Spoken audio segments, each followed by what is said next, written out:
All right, and we have the thing here. Cool. All right.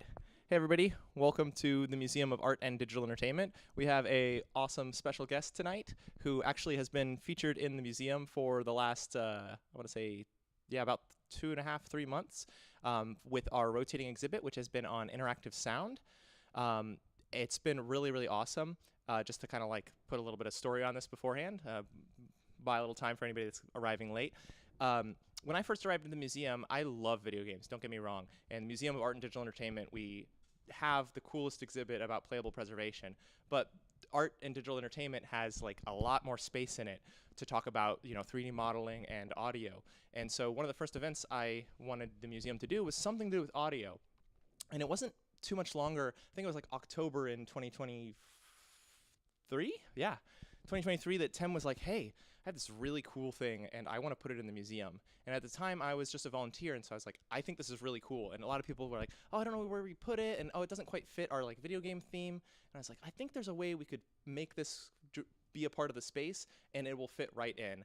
And if you've seen it, it fits right in. And as a part of the rotating exhibit on interactive sound, it fits right in. But also, it and Keys to the City, even after the rotating exhibit, we're going to keep them up and live. We have that piano downstairs, but we're also going to keep the space palette because it's a really cool way to have someone that's not a musician or not a digital artist really just be able to do all of those things at once just by touching. And so, as you can see, I really, really think what Tim has created is incredible. So without any more remarks, I will give you Tim Thompson. Thank you so much for being here. Yeah, I'm really grateful to have a, a place where people can enjoy it anytime. So there's one down at a gallery down in San Jose, but this place is definitely the ideal place for it. Yeah, yeah, Clyde. Yep. Yeah, right. Start recording now. Okay. So, actually, let me just reintroduce you really quick. Hey, for everybody online that's confused why I'm reintroducing, I didn't start the local recording, so later when we put this up on the YouTube, it'll be confusing to some. So, hello everybody, welcome to Made Forum. We have quite an awesome audience here in the museum, but for everybody that's joining us maybe like a month or something in the future, welcome. I'm reintroducing Tim, who just started talking, just so that we can get the video good. Tim, thank you again so much for being here, and yeah. Yeah, thanks for having me. This, as I said, this Made Museum is just the ideal place for the space palette and all the other stuff that's here. So I'm really grateful to have this opportunity to have it here and then also to talk about it. I guess I'll just dive in. I'll be talking first about casual versus performance instruments. It's a distinction that I like to make. And then about interactive art and three-dimensional sensors that have basically become the key aspect of what I do. And then the two versions of the space palette that I've developed over the last, I guess, 2010 and 11 was when I first started. So it's been going on for about a dozen years. So I like the phrase, the term casual instrument. It's completely analogous to the term casual game. So casual games, have very few semantics. They're immediately understandable and yet very engaging, immediately entertaining, and they're very popular. And so I would love to see more casual instruments, which are musical instruments with the same style, just immediate satisfaction. You don't need to learn much about music in order to play them. People, I think, just listening to music, even if you don't play an instrument, you develop a kind of an innate feel about music in general. And if you're given an instrument that requires almost no learning, but is expressive, you can express that musical instinct you've developed by listening to music. So anyway, so casual instruments, very simple, discoverable, hardly any instructions, and it's important to me that the person playing it understands what they're controlling. A lot of instruments can be very indirect, or the things you do have an impact, but it's very nebulous. Somebody has to tell you, oh, this is controlling the reverb or something like that. So it's my goal is to make what you're doing to be immediately obvious to the person who's playing it,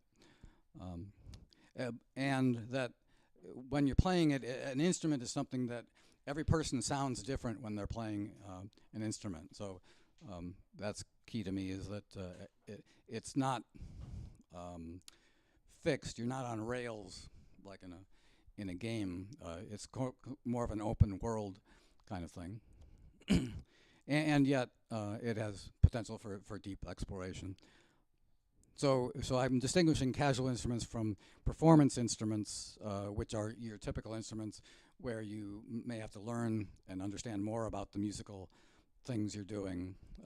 That's the typical instrument these days that people spend years, learning how to play. And there's a lot of rewards in putting in that effort, but my goal is to do the opposite, to have immediate results that are enjoyable. So I've developed, back in the last century, quote unquote, I used to do a lot of algorithmic music software for myself. I developed a programming language for MIDI. So I did a lot of software only kind of stuff. But then I went to Burning Man, and that opened up the opportunity to create physical things, interactive installations that people can actually interact with. So, and my goals with the kind of physical interfaces I create is that the same interface can be used both for the casual instrument as well as the performing one. So the same physical instrument, but it may have a different GUI. There's a touch screen on the latest one. So there can be differences in the behavior of the instrument, but the physical instantiation is the same. So it can serve both purposes. And you can change that purpose on the fly. So as I said, I went to Burning Man, and the second year I went to Burning Man, I created this installation which used these PlayStation dance pads. So people are dancing on the dance pads, and that's triggering notes, and they're looping. And then the lyre there had light ropes, and so the notes that they were playing, the light ropes would light up corresponding to the notes like a harp. So that was 2003. 2009, I went way overboard and did this. The theme that year was evolution, and so the 2001 Space Odyssey, the monolith in 2001 Space Odyssey, triggered evolution in the apes. So this was monolith 2.0, and on one side it had this incredibly complex musical instrument, and on the other side it had a chalkboard and chalk that you could just draw on it. So it was two sides, one simple, one really complex. So that was quite an experience. Then this was the first installation I did that combined visuals, graphics, and music simultaneously, and the person using the installation controlled both. I can give a brief.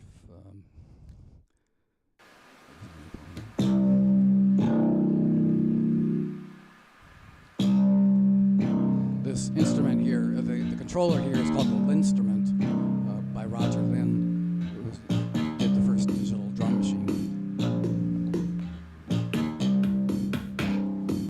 So this is basically just a four-track looper, and every track did different visuals. So that was basically my first visual music instrument. Then around the same time, though, early 2000s, a company called Fingerworks created these pads that exposed me to three-dimensional input.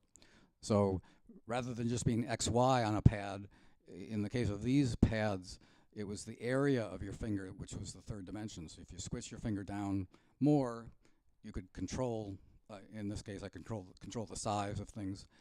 So that was amazing, and I did a number of instruments, not installations per se.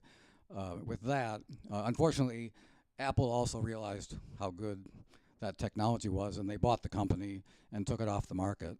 So, but I still had a few of them, and I used it. That monolith that I showed actually had some of these in the side of the monolith.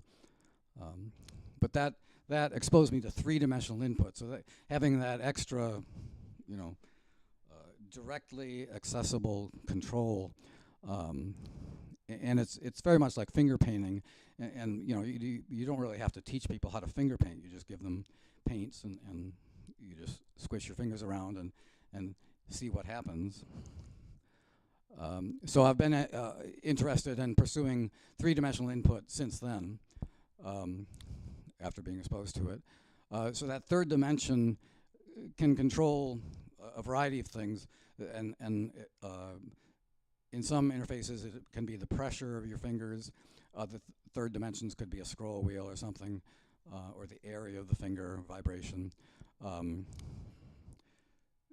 it's a very, at least it lets you create a very natural, expressive input. So that's what I've been pursuing, and especially in graphics, it's a very natural thing. I mean, finger painting, and for the graphical stuff with these pressure-sensitive pads that I'll show in a second, it's very natural for the harder you press, the bigger stuff gets. So there's some very natural correlations between what you do finger-wise, pressure, movement, and the sounds and graphics that come out. And I try to make those very natural correlations so it's immediately obvious to the person, you know, what they're doing. So there's a number of three-dimensional input sensors that I've played with, starting with the Fingerworks. The Microsoft Kinect, you might be familiar with. That was the three-dimensional camera in 2010. It was the fastest selling consumer product ever, I think, at the time. So that was pretty amazing, and that was the basis of the first space palette I'll show you. But there's been other three-dimensional cameras that either have stereo vision built in to get that third dimension, or they can have special infrared, what they call structured light, where the camera projects infrared dots all over you, and it's got another camera that looks at those infrared dots, and by doing triangulation, essentially, it can figure out the depth of everything it's seeing. So adding this third dimension, and it essentially gives you an image where every pixel has a color, which, you know, we're all familiar with that, but every pixel also has a depth value.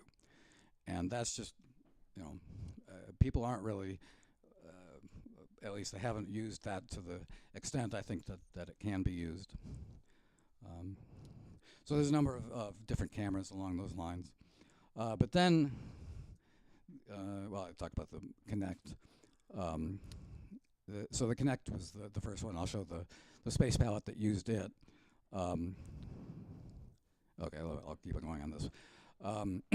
So the Kinect came out, and I started, I almost immediately came up with this concept of a frame that gave you a reference so that you could be, you know, finger painting in midair with your hands, but you have a reference point. Rather than having one big space to play in, you've got separate spaces. So each space is a different sound and a different graphic. So it gives you a lot more control. It also makes it a lot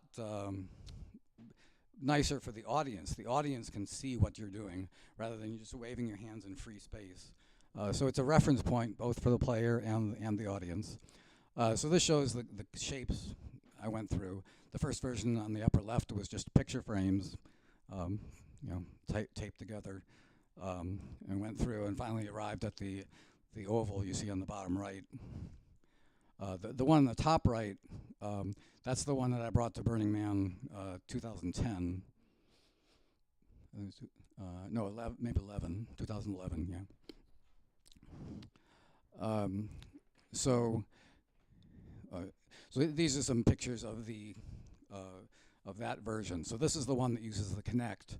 So you've got this oval, and then about 5 feet behind it, you can barely see it. There's the Kinect camera that's looking at you, and you're facing it. And so you're, and the Connect, because it has the depth, it made it super easy to do this thing, because it knew how far away you are. So, and as long as you were further away than the plane of this palette, it would ignore you. As soon as your hand pierced the plane that this frame represents, as soon as your hand goes in, now it's paying attention to it, and you can control stuff. But the key was having that depth value as an inherent part of the image. So it made it almost trivial to do. So this diagram shows the semantics. I'll play this movie, which will be a better explanation. So this is the space palette. Each of the 4 big holes is where you play, just by waving your hands. In addition to being a 2-octave keyboard musically, it's also a 3-dimensional mouse pad, like your finger painting, and that's what's producing the graphics that you see. Each of the big holes is a separate sound and a separate shape. And you see the further in, it's all 3-dimensional because of the Kinect camera. It's able to tell me how far away the hands are. Any number of hands will work. And then the little holes are like buttons that let you change the sounds and the graphics.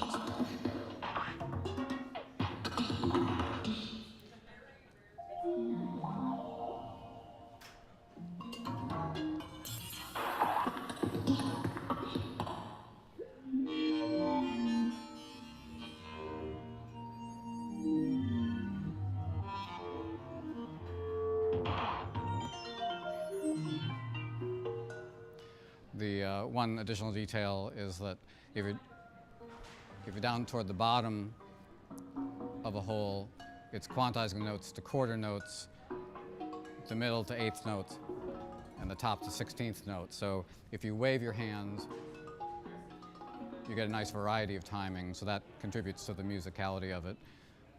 The other thing is that all the notes are forced onto a given scale. So basically, no matter what you do, it sounds musical, but you're still in control of the notes. There's no pre-recorded loops or anything.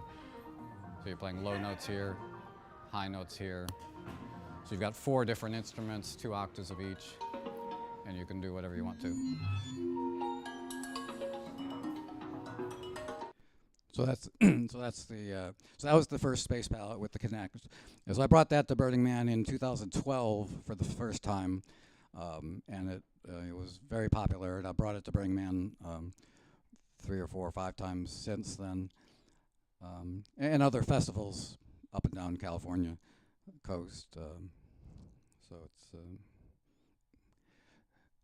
it's so I talked about 3-dimensional input devices. So the Kinect is an example, but it was it had its own pros and cons. But then a company called Sensel created this amazing pad called the Sensel Morph that was a dream come true for me at the time. It's basically a featureless pad. You can put these overlays on it to give you more regions, but I treat it as a blank canvas. But it has 20,000 force sensing resistors in it, so the sensitivity is just off the charts. You can blow on it and it will register. You can go from just caressing it to super hard presses. You can beat on it, which works. Is very good for installations. The kids, can't. I've never had one fail. So the dynamic range of the pressure on these things is just off the charts. And unfortunately, they had a Kickstarter and they sold quite a few, but they couldn't stay in business. It was too much of a niche product, amazing as it was. And it was somewhat underpriced. But fortunately, I have quite a large collection of them. And you can buy them used on reverb.com for they're going down to about $400, just to let you know. So with that pad, I created the Space Palette Pro. So behavior-wise, it was almost identical to the other one with the Kinect, but rather than 4 regions in free space with your hand being one 3-dimensional cursor, every pad here, every finger is a 3-dimensional cursor. So you have much more control, and you're actually touching something, which can be more satisfying when you're playing. So pros and cons. The one where you wave your hands is very engaging, and people love it. But this one is more of a pro. It implies more of a professional thing. But I still want it to be a casual instrument that somebody can just walk up to and immediately enjoy. So as I said, it's pressure rather than depth. So rather than the depth of your hand, it's the pressure of the finger. And I also it made it more complex visually. The implementation, I use Resolume internally, and so this version has more 4 different layers with separate effects for each layer. So each of the 4 morphs has control, very much like the original palette. You can turn on looping, and if you turn on looping, it's looping the gestures. So your gestures are doing both the sound and the graphics. And so if you loop the gestures, you're looping both the sound and the graphics. But it's really looping your gestures. So in the middle there's a touch screen in the middle of the 4 pads, so that lets you change presets and so on. And so implementation-wise, I'll get into how it's implemented internally. The GUI on that touchpad is implemented in Python. The router internally that handles all the events and orchestrates everything is written in a language called Go, and that handles input from the pads and sends MIDI to the synthesizer and stuff like that. So that Go thing is the control center. So there's a diagram of what I just described. So the morphs are read by the Go code. And as I was talking earlier to someone, Resolume is a graphics engine host, if you will, that's very popular with VJs. It's a fantastic program. And one of its really nice features is that it's controllable with OSC. OSC is a network. It's kind of like JSON over the network, intended for musical applications, but you can use it for anything. So it's an alternative to MIDI, essentially, more of a structured data. So anyway, so Resolume can be really well controlled completely by this OSC interface, which I make heavy use of. And then there's the GUI there written in Python. I use Plug-Bidule for the VST host. So that's the host of the soft synthesizer. And I use Omnisphere for the synthesizer. It's a really high quality synthesizer, and it has a huge number of presets, in a wide variety of sounds, which makes it easier to install and use.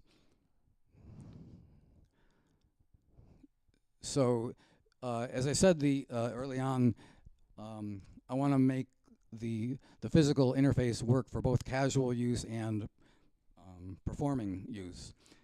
And just by changing the GUI on that touch screen, you can switch between these two modes. And so I've experimented with a variety of GUIs with that goal. This is one of the first ones. This is similar to the latest one, the one that's here at the Maid. Has a one that looks similar to this, but it's the next version. So with the performing interface, let me go back. The one on the left here is the casual interface, which is similar to what's downstairs. And all you do is select from presets. Each preset changes all 4 pads, both visually and musically.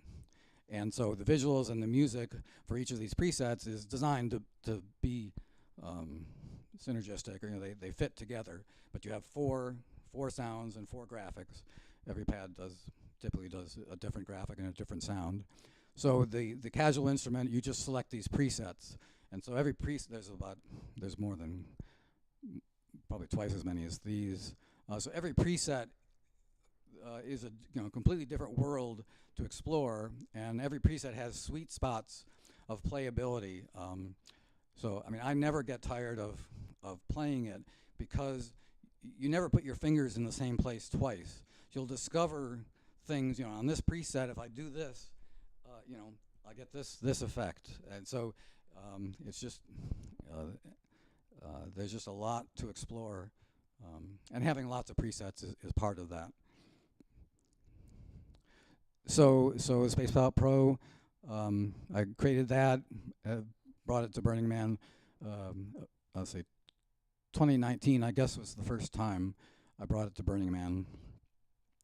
And here at my Burning Man camp, I create a space called the Photon Salon, which houses my installations. So in this case, you can see both the old Space Palette on the left and the new Space Palette Pro on the right. And that year, I actually brought a second Space Palette as a backup, and through amazing circumstance, I had the opportunity to take my backup Space Palette and bring it over to this 70-foot high pyramid and project onto the pyramid. So here's a video of that.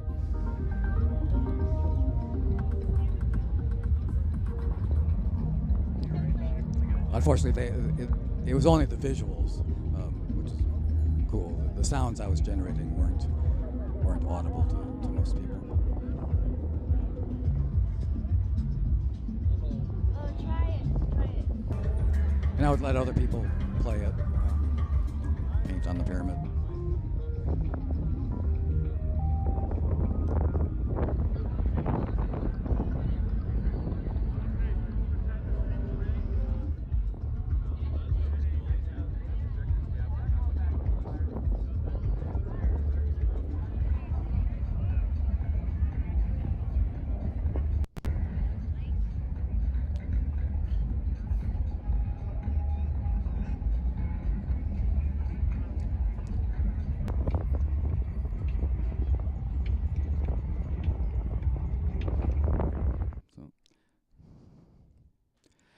And as I said, the casual instrument is my primary focus for other people to enjoy it. I occasionally perform with it. My performances tend to be demos of all the presets to a certain extent. And they force me to make it, to add features designed for performance. So last year, I did a performance at Indexical, which is a venue in Santa Cruz. So this is some video from that.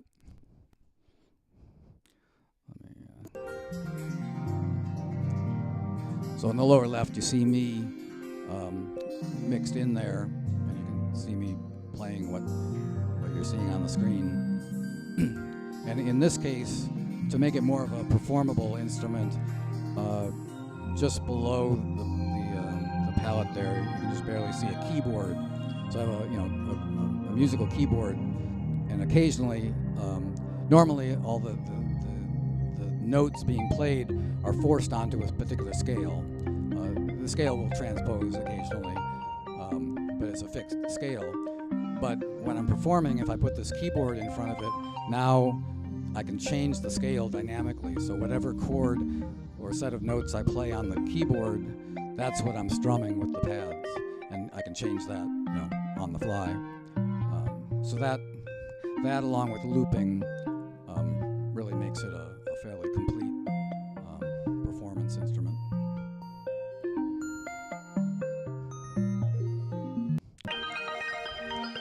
I'll just skip around in here to show you some of the different um, styles and graphics.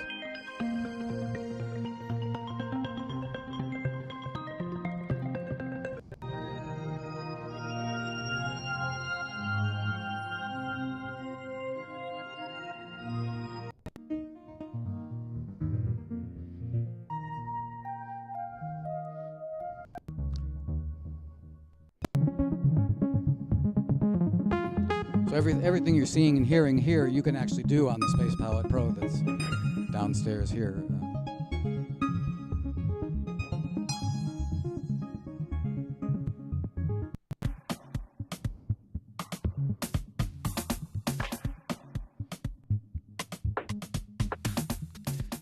Because there's 4 pads and you know it's decent sized, you can get 2 or sometimes even 4 people playing it simultaneously. So that can be a lot of fun. It can make it difficult if you know how it works, then you can play with other people. If you get 4 people who don't know how it works and they're all using it simultaneously, nobody has any idea what's going on because you got 4 people and they don't know what their fingers are doing, what the other person's fingers are doing. So getting used to it takes a minute by yourself. But then once you've got people who understand how it's working, they just have a ball playing together.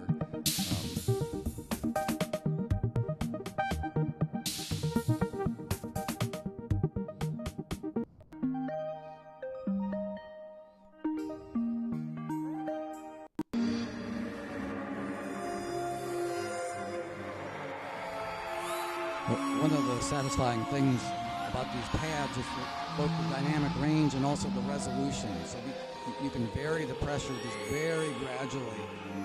This isn't like MIDI, and one of the reasons why these pads, when they were marketed for MIDI, which quantizes things to 128 steps, typically.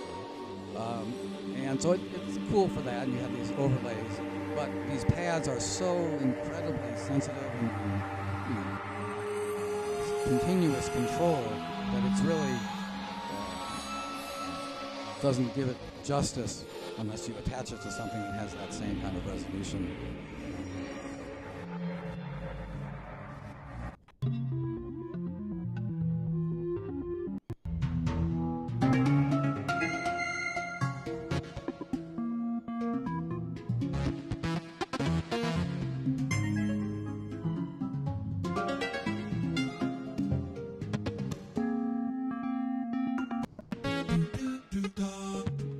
This is one of the most fun settings on the Space Palette Pro.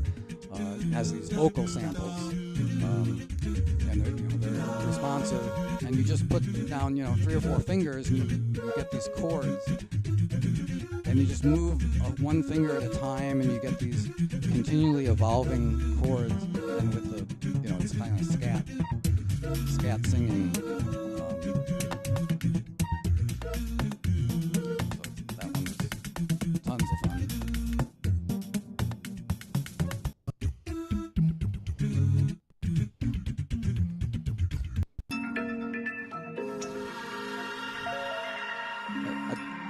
Some of the presets have kaleidoscope kind of things, which are very nice and fun to play with, although they kind of make it difficult for you to tell what you're controlling. So I try not to overdo that, but kaleidoscopes are always fun.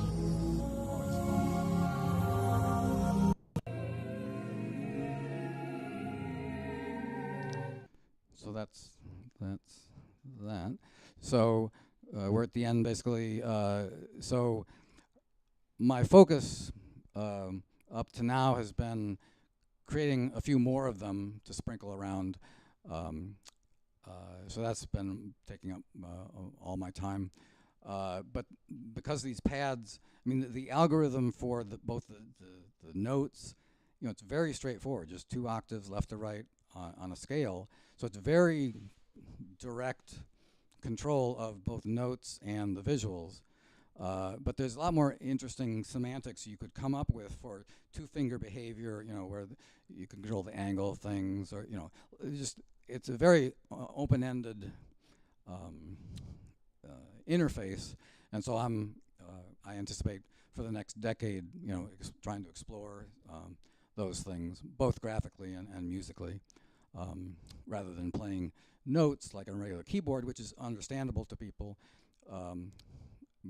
Have everything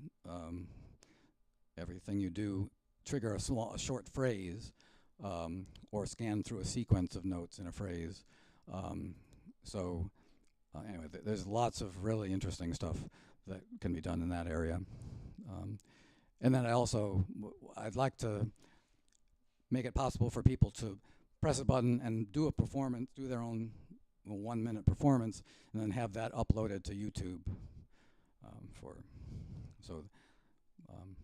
I got halfway there one year, but the video stuff takes up a lot of time to do the processing. So that's it. If you go to spacepalette.com, you can find lots of documentation. I've open sourced all of the stuff that I've developed. It uses commercial software for the Omnisphere is the soft synth, and so on. So, but everything I've developed is open source, including the plans for the case. So you can find that at spacepalette.com. And on Twitch, there's a Twitch channel called Photon Salon, all one word. And I have a Space Palette in my house that's basically broadcasting 24/7, random. It's the attract mode of the Space Palette. If nobody's playing it, it plays itself. So this Space Palette is playing itself 24/7 on that Twitch channel. So you can go to that Twitch channel and see what it does. So that's it. Any questions? You were saying that the pads were sensitive from everywhere from like a caress to a percussive strike. Mm-hmm. But it's not velocity sensitive. It's not affecting the volume. It's resolution and many other things. Right. So it doesn't give you. You would have to. Velocity would be hard to get. The actual velocity. So it's the pressure. If you sample the pressure over time, you can. But that would be hard, and you might not. There's not. It doesn't even. It's slightly squishy, so there's not a lot of travel. So getting velocity would be hard. I guess what I was saying is it's not merely affecting the volume. It's actually you have it responding to triggering resolution. It's typically in the musical control, the pressure is typically controlling either vibrato or volume or a filter. So basically those three things, and those are fairly obvious to a person hearing it. Whereas there are other instruments, if it was controlling, let's say, reverb, that's a very subtle thing that would be hard for a person to understand unless they're told. So that's pressure musically. Pressure graphically, it's just the size, which is completely natural, and the dynamic range lets you go from tiny. You can use your fingernails to get individual points, and then your whole hand. So the dynamic range of the graphical size you're controlling, is quite large, and very pleasing. I was wondering, have you ever thought about maybe making an app version for Apple Vision Pro? Because then you can have an immersive space and maybe network performances. Oh, yeah, absolutely. Yeah. So no question. And if it's in the three-dimensional stuff, I like to use devices that who have drivers that don't get in the way. So I want the raw data from these devices. And fortunately, the Stencil Morph has an incredible C API that lets you get at the raw data. If I was limited to what it produced as MIDI, it would be not usable for me. So with the Vision Pro, what I want is raw access to the camera data that's coming in, and Apple is not inclined to do that. So they always put themselves in between for a variety, some good and some, from my point of view, bad reasons. But there are good reasons for it as well. So their products typically aren't as open as the kind of devices that I'd like to use. I have another question about the Python movies. Mhm. Does it mean that you're mapping those in Stencil Morph, and that's how you're sending the OSC messages, or can you explain That there's a touch screen in between the 4 pads, so it's that touch screen. Yeah, so it's the visuals and the interactions on that screen are. Yeah, exactly. Yeah, yeah. Yeah, that was the C API, and you can hook up any number of morphs to it. So that was a huge reason why it just was so beautifully designed, and structurally, I mean, it's a thin pad. There's another product that's just has recently come out in the last couple of years, a company in France called Embadme, and it's ERAE is the name of the device, the Era Touch, and the new one is Era 2. It is a larger thing that's almost as sensitive, and it has a low-res LED display embedded in it. So rather than having a touchscreen on the side, the pad itself is the touchscreen. But it's very pressure sensitive, multi-touch. They have very good support for doing user interfaces on the pad. So the Era Touch by Embadme is a very, very excellent, and they just produced a second version, and I hope Apple doesn't buy them. I was wondering, you talked about, I learned something new from you, which is that MIDI has this like lower resolution of 128 steps. Mhm. I'm guessing like volume, or does that apply to everything? Wait. Also, if you could repeat the question too, because Okay. online. Okay, sorry. And then, yeah, can you talk a tiny bit more about that? And then I have a follow-up question Okay. about the space. So the question is about the MIDI, and I talked about the resolution of 128 steps that MIDI is typically restricted to, and there's lots of different controls that you can control with MIDI that all have that same range. So the filters or LFOs or whatever. Yeah.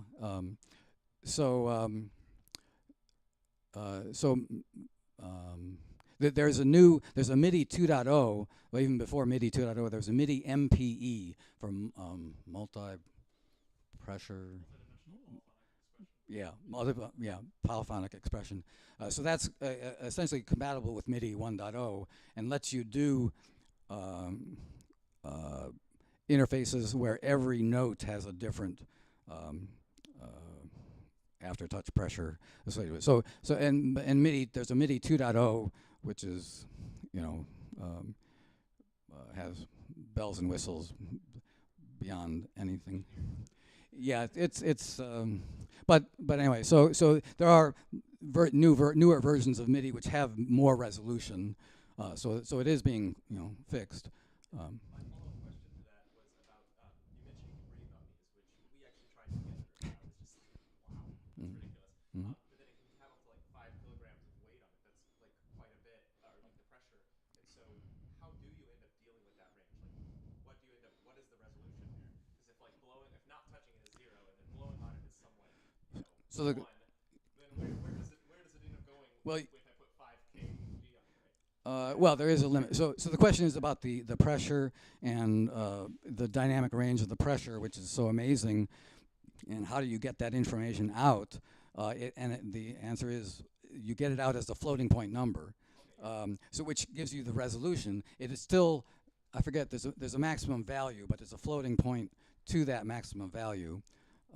So you have the precision, if that's the right term, along that axis. But there is a limit, but it's a very, you have to really press hard to hit that limit.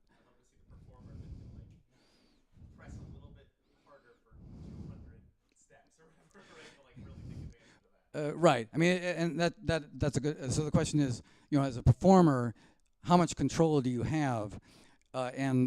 So a lot of people, I get the question, how do I play a song with it, or can I play Bach with it? And that's like saying, can you play Bach with a drum or something? It's not an instrument for note by note repeatable stuff. So my performances are very improvisational, and it just fits that. It's that kind of instrument. So repeatability. In fact, that's one of its advantages, to be honest, is that you never put your fingers in the same place twice or with the same pressure. So what you're seeing is always different. So and some of the settings, you get very moire patterns, lines that have interference and so on. And so the slight, you can put one finger down and just vary the pressure just a little bit, and you just get endless variations. I went to one festival, Lightning in a Bottle, and I set up the old space palette with the waving your arms, and there was a guy who stood there for about 20 minutes with his arms in one place, and he was on this setting, that was endlessly, and he, to be honest, he was tripping his ass off, and and I actually tried to tap him on the shoulder. He actually growled at me. so I let him be at that point. But it shows how, anyway, it's captivating it is with very little minor variations. I got more questions, but I want people to What kind of computer are you using? The question is about the computer. It's a Windows machine because of the Omnisphere soft synth, and I have, in order to make all the sounds instantly available, no delays at all when you switch. In order to do that, I have essentially 96, 12 or 16 instances of Omnisphere. Each one has about 8 sounds. Yeah, so I always have like 32 gig of memory. That's 16 gig is not enough. So 32 gig and a reasonable CPU, a reasonable GPU. I don't really stress the GPU. The graphics I'm doing, aren't really that intensive compared to what people have in games and stuff. But it's Windows. It's standard Windows.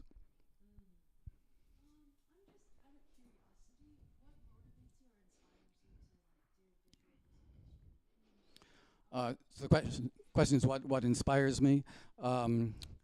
Well, Burning Man was a big inspiration. So before Burning Man, I created software doing algorithmic music stuff for myself. After Burning Man, I was completely motivated and to create things for other people to use. So that's the motivation. And Burning Man and places like The Maid, are opportunities to deploy the things I create, so that if Burning Man didn't exist, I wouldn't be as inspired to build this stuff. Just watching people play this stuff, it's just, the reward is incredible, and it's also very entertaining for other people to watch, especially the big one.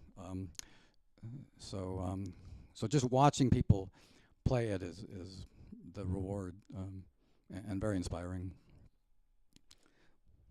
Mine is actually going to be about the name Space Palette itself.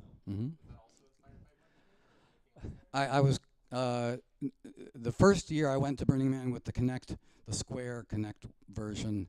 I was calling it multi touch.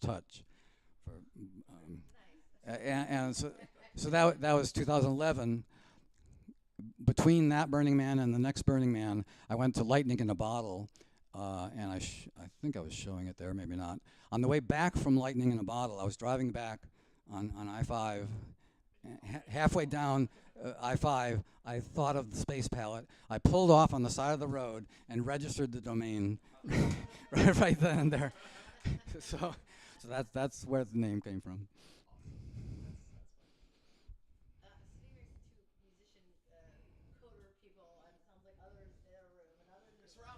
Surrounded, creating something like this, surely you had to persevere through, I don't call it a valley of death, but kind of, things were technologically or stuff is not clicking. And so do you have like a particularly memorable or inspiring one that you didn't give up but pushed through? The question is, what was the biggest hurdle I had to endure in creating this stuff? I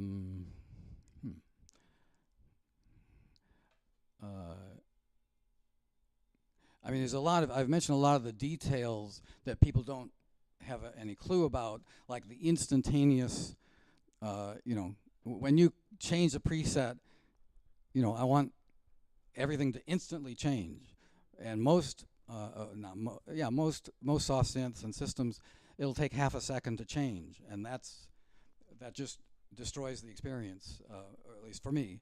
So that's one of the details that's really important to me, and most people don't realize it. If they would realize it if it had delays.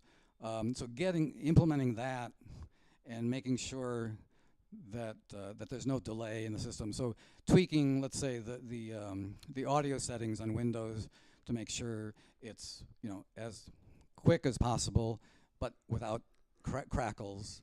So audio interfaces can be tricky, or just so there's a lot of stuff. I mean, the goal is for people using this to not realize all the stuff that went into it. I learned how to do CNC stuff, so the enclosure. So but nothing. You didn't put it together and then nothing worked, and you spent like 4 weeks not being able to figure out. No, yeah, I don't recall any instances where the problem existed or I didn't know what the problem was. It may take me months to fix it or something. So you mentioned your Twitch stream, Photon Salon, which I'm Mhm. going to be hosting after this stream, so anybody that's Mhm. streaming can see. Mhm. But you said it's the attract mode, so Mhm. that means it's just the visuals then, right? No, it's both. Well, so Attract mode downstairs, but okay. yeah, so one of the settings in the attract mode is whether sound is on or not. Oh, okay. So in a place like this, Yeah. the sound in the attract mode is off for, Okay, cool. but on the stream it's, yeah. And actually, one of the things I didn't mention and that I would like to explore is network kind of things. And I did actually play a bit with writing. There's a network system called NATS, N-A-T-S, which makes it very easy to do distributed event communication. So I rigged up a scenario where 4 people around the US, they each had their own morph, and they were running a program, and they were sending all of their gestures to my one space palette in my house, and so they were all cooperating. But that's a case, and that's an example where the delay, because the network is a problem, and so my approach to that, well, first approach is to not try it at all, or to dissuade or not try to do perfect synchronization. I mean, there's companies and software that tries to do perfect audio synchronization, and you've always got delays. So my personal approach is I just don't even try to do that, but you can get the delays down close enough. So if you design an instrument where the thing you're controlling is not meant to be real time. So if you're doing, let's say, controlling a sequencer or a grid of drums and stuff like that, you're making changes, and when you make the change, you don't expect to hear something immediately, but within a second or so, you'll hear the impact of what you just changed. So with those kind of interfaces, you can envision network collaborative kind of things working. So that's an area, and Twitch actually is a great vehicle because one is free, and you can write software that interacts with your Twitch stream.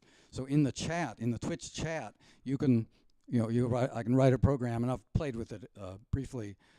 You write a program that monitors the chat, and when somebody types, change the preset to this, bang, preset names, it'll change the preset. Yeah. So so that shows. I mean, it shows the potential, but doing it through the chat isn't. It's delayed, which is okay. I mean, that's inevitable on the network. But the kind of interface you can do textual. So my eventual plan is to do a custom app, on a browser-based app that lets you, control the network instruments. So essentially, this is network instruments, and so having user interfaces distributed around that let people collaborate and interact with and that makes all of the sounds and graphics are synchronized because there's only one machine generating them. So all the synchronization, it's it's there. You don't have to do anything special, but you can still play with network interaction with that. So, and that's a huge that and then the vision, the AR kind of things. I mean, so lots of things to play with. Any? I don't want to beat the question, man, but I love this concept of casual instruments and how it's just like immediately like I understand it because I know what Mhm. casual games are. Mhm, And mhm. I, as a hardcore gamer, also just absolutely love casual gaming because it takes this completely different place in my world, right? Mhm. But as a musician, I have never been formally trained, and so I pretty much treat every instrument as a casual instrument. But Mhm. I find like the space palette and Mhm. apps like Figure that are casual that I can find examples of just Mhm. off of my own dome Mhm. are really inviting. So I wanted to ask, what are some other examples of casual instruments for That's- those of us that are interested in this concept? So the Maybe example, making a new one. yeah. So the question is about casual instruments and the correlation of with casual games is a very natural thing, easy to understand. So that's cool. So what other kind of casual musical instruments are there? The autochord would be an example. So you press a button and you're strumming a chord. So if you know what an autochord is, it's like a zither. With these buttons, and essentially these buttons hold down the various strings. So it's kind of like an automated capo or whatever. So, and I'm sure there's other examples.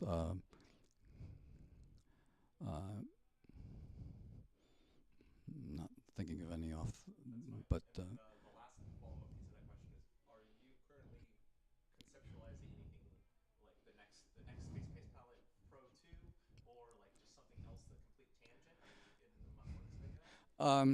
the question is, what direction am I going in, or what do I have plans for some Space Palette 3.0 or something?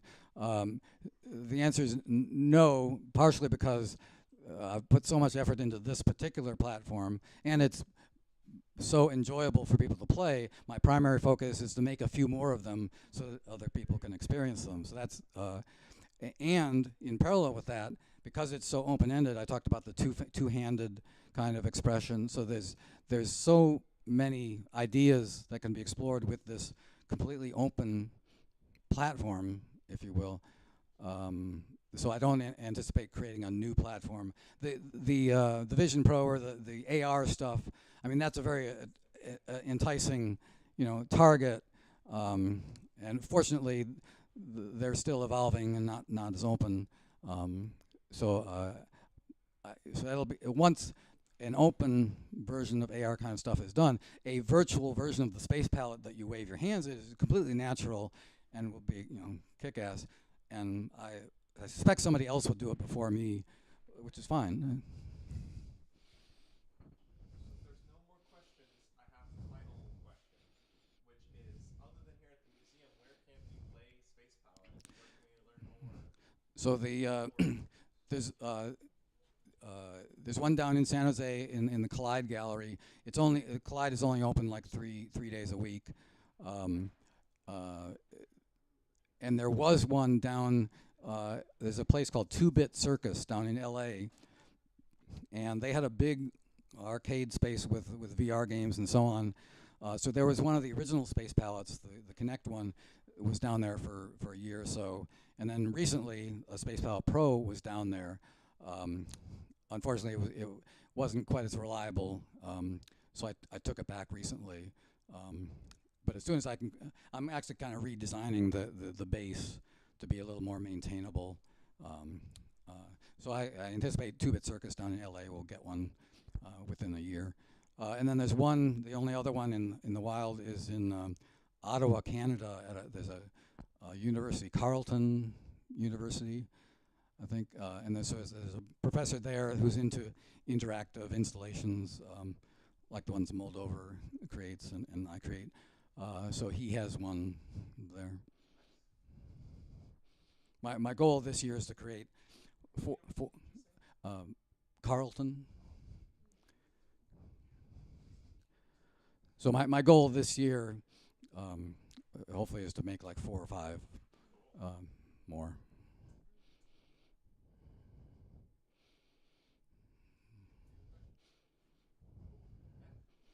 Great. No, thanks. Yeah, I appreciate it.